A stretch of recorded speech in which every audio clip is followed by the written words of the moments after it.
حضرت علی رضی اللہ عنہ سے روایت ہے، اگر انسان کو تکبر کے بارے میں اللہ کی ناراضگی اور سزا کا علم ہو جائے تو بندہ صرف فقیروں اور غریبوں سے ملے اور مٹی پر بیٹھا کرے۔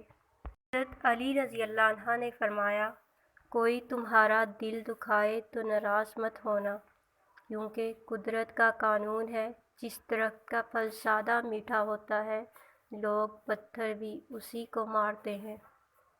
حضرت علی رضی اللہ عنہ نے فرمایا، زندگی کے 3 اصول بنا لو، اس سے ضرور معافی مانگو جسے تم چاہتے ہو، اسے کبھی مت چھوڑو جو تمہیں چاہتا ہے، اس سے کبھی کچھ نہ چھپاؤ جو تم پر اعتبار کرتا ہے۔ حضرت علی رضی اللہ عنہ نے فرمایا، جب تم کسی شخص کو اس کی دولت کی وجہ سے عزت دینے لگو تو سمجھ لینا تم نے اپنا ایمان کھو دیا۔ حضرت علی رضی اللہ عنہ نے فرمایا، کبھی کسی کو دکھ مت دو، کیونکہ معافی مانگ لینے پر بھی دل میں درد باقی رہتا ہے، جس طرح دیوار میں سے کیل نکالنے پر سوراخ باقی رہتا ہے۔ حضرت علی رضی اللہ عنہ نے فرمایا، ہمیشہ سمجھوتا کرنا سیکھو، کیونکہ تھوڑا سا جھک جانا کسی رشتے کو ہمیشہ کے لیے توڑ دینے سے بہتر ہے۔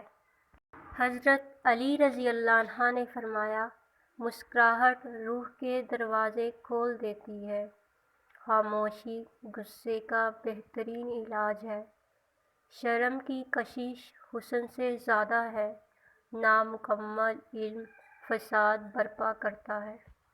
حضرت علی رضی اللہ عنہ نے فرمایا، اگر تم اس وقت مسکراتے ہو جب تم پوری طرح ٹوٹ چکے ہو تو یقین جانو دنیا میں تمہیں کبھی کوئی نہیں توڑ سکتا۔ حضرت علی رضی اللہ عنہ نے فرمایا، 3 انسان 3 چیزوں سے محروم رہیں گے، غصے والا صحیح فیصلے سے، جھوٹا عزت سے، اور جلد باز کامیابی سے۔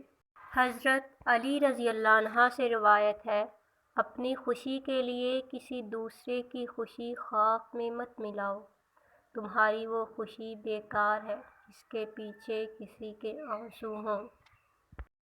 دنیا کا دستور ہے، ساتھ وہاں تک مطلب جہاں تک۔